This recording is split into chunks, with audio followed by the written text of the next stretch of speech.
दोस्तों जब से UPSC EPFO APSC new exam 2025 का एडमिट कार्ड यूपीएससी ने रिलीज किया है, एक डाउटफुल सिचुएशन क्रिएट हो गई है। ठीक है, जनरली बच्चे खुश होते हैं एडमिट कार्ड देख के, लेकिन यहाँ पर एडमिट कार्ड की इंस्ट्रक्शन देख के, पॉइंट नंबर 17 वाली इंस्ट्रक्शन देख के बच्चों के मन में डाउट आ गया है और थोड़ा सा पैनिक एनवायरमेंट क्रिएट हो गया है। तो यहाँ पर मैं कोशिश करूंगा कि भाई मैं आप लोगों के डाउट्स को रिजॉल्व कर दूं और आप लोगों की क्लैरिटी दे दूं कि इस क्लैरिटी के साथ आपको एग्जाम हॉल में अप्रोच करना चाहिए। तो आप ये वीडियो ध्यान से देखिए। तो फिर मैं आप लोगों को बताना चाहूंगा कि पॉइंट नंबर 17 है क्या। देखिए, पॉइंट नंबर 17 में ये मेंशन किया गया है कि अगर कोई बच्चा अपना ई एडमिट कार्ड डाउनलोड करता है, उसका प्रिंट आउट करवाता है और प्रिंट आउट करवाने के बाद उस ई एडमिट कार्ड में बच्चे की फोटो क्लियर नहीं है, मतलब पहला केस क्या है कि भाई जब आपने ई एडमिट कार्ड को प्रिंट आउट करवाया, ई एडमिट कार्ड को प्रिंट आउट करवाने के बाद अगर आपकी फोटो क्लियर नहीं है, पहला केस कि भाई आप जो है क्लियरली दिखाई नहीं दे रहे हैं। और दूसरी बात कि भाई आपकी फोटो पे डेट एंड नेम मेंशन नहीं है फोटो पे, तो उस केस में आप लोगों को क्या करना है, ये इंस्ट्रक्शन वहां पर दी गई थी। और वो इंस्ट्रक्शन क्या थी कि भाई इस केस में आप लोगों ने 2 पासपोर्ट साइज फोटोग्राफ लेकर आनी है विद नेम एंड डेट, और उसके साथ साथ आप लोगों को ओरिजिनल आईडी प्रूफ लेके आना है, जो कि voter ID, pan card, election card या पासपोर्ट आपका या फिर आपका ड्राइविंग लाइसेंस, उनमें से कुछ भी हो सकता है। अब बच्चों डाउट ये है कि भाई डेट एंड नेम, ये फोटो तो किसी के भी एडमिट कार्ड पे नहीं है, क्योंकि आप लोगों ने जो फॉर्म फिल करवाया था, यूपीएससी ने फॉर्म फिल करवाया था, उस टाइम पर उन्होंने नेम एंड डेट वाली फोटो मांगी ही नहीं। उन्होंने तो ऐसी कोई कंडीशन रखी नहीं थी, जहां तक मुझे याद है कि भाई ऐसी कोई कंडीशन नहीं थी। आई होप आपको भी याद होगा कि उन्होंने नॉर्मल फोटो अपलोड करने को बोला था। बट अब एडमिट कार्ड में पॉइंट कहां से है, क्योंकि हर एक के एडमिट कार्ड पे आप लोगों को विदाउट नेम एंड डेट वाली ही फोटो देखने को मिलेगी। तो दोस्तों यहाँ पे बच्चे जो है पैनिक सिचुएशन में आ गए, भाई अब क्या करें। प्लस दोस्तों यहाँ पर इन्होंने ये भी मेंशन किया कि भाई जब आप पासपोर्ट साइज फोटोग्राफ लेकर आएंगे 2 और आप एक ओरिजिनल आईडी प्रूफ ले आएंगे, तो उसके साथ आपको एक अंडरटेकिंग भी देनी है। अब वो अंडरटेकिंग क्या है, उसके रिगार्डिंग भी डाउट आ गया है। तो यहाँ पर बेसिकली अब बच्चों के डाउट क्या है, मैं आपको समराइज करता हूं।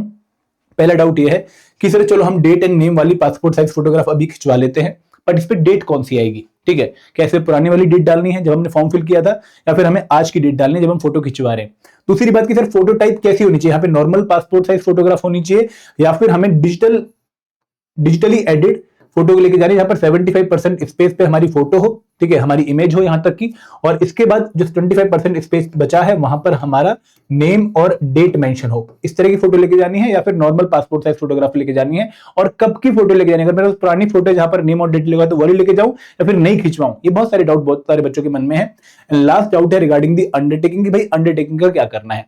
तो मैं आपको 1 बाय 1 सारे क्वेश्चन के आंसर देता हूं, और ये बेस्ट ऑफ माई नॉलेज है, इनमें थोड़ा चेंज हो सकता है अगर यूपीएससी बाद में कोई नोटिस निकाल दे, बट जहां तक हमारी जो है एक्सपीरियंस कहती है उसके हिसाब से मैं आपको आंसर देने की कोशिश करूंगा कि भाई आप लोगों को ऑन दी सेफर साइड, मेरी आपसे यही रिक्वेस्ट है कि पैनिक मोड क्रिएट ना हो।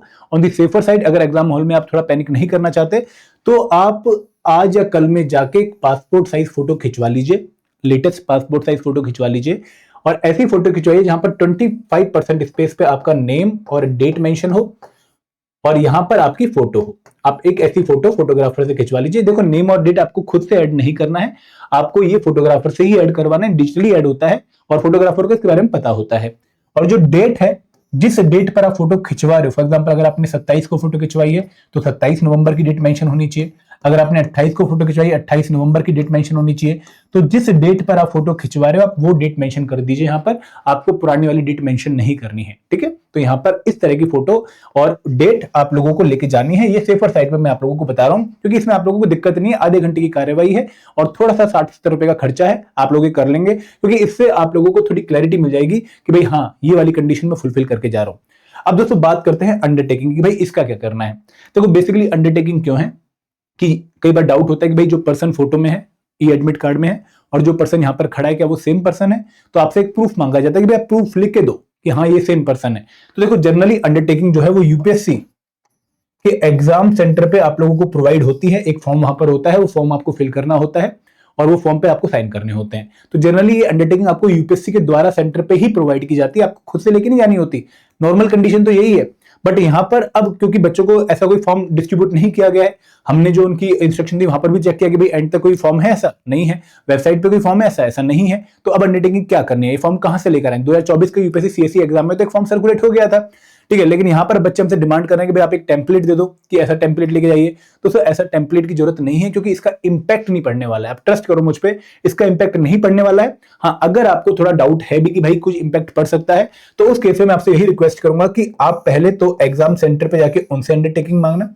अगर वो अंडरटेकिंग नहीं देते हैं तो आप एक प्लेन व्हाइट पेज लेके जाना, जहां पर आप लिख दीजिएगा कि this is to inform you that the person in the e admit card and the person standing here और giving the exam is the same person. I hereby admit this to the best of my knowledge. अपना roll number, application number और name mention करके sign करके वहां पर आप दे दीजिएगा। But मुझे नहीं लगता कि आपसे अंडरटेकिंग मांगेंगे, क्योंकि अगर आपकी पासपोर्ट साइज फोटोग्राफ है नेम और डेट के साथ, आप वहां पे खड़े हैं और ई एडमिट कार्ड पे आपकी थोड़ी बहुत फोटो दिख रही है, तो आपको एंट्री दे दी जाएगी। अगर अंडरटेकिंग चाहिए होगी उनको तो यूपीएससी मुझे लगता है कि वहां पर खुद फॉर्म प्रोवाइड करेगा, जहां पर आपको फॉर्म फिल करके साइन करना पड़ेगा। दिस इज द नॉलेज जो हमें बेस्ट अपने हिसाब से लगती है। आपको इसके रिगार्डिंग और डाउट नहीं चाहिए, ठीक है। आप अपनी पूरी प्रिपरेशन पे फोकस करिए, क्योंकि इस टाइम पर आपकी फोकस सारी प्रिपरेशन पे ही होनी चाहिए। यहां पर अगर आप इन चीजों का जो है टेंशन लेंगे तो आप अपनी प्रिपरेशन को कंप्रोमाइज कर लेंगे।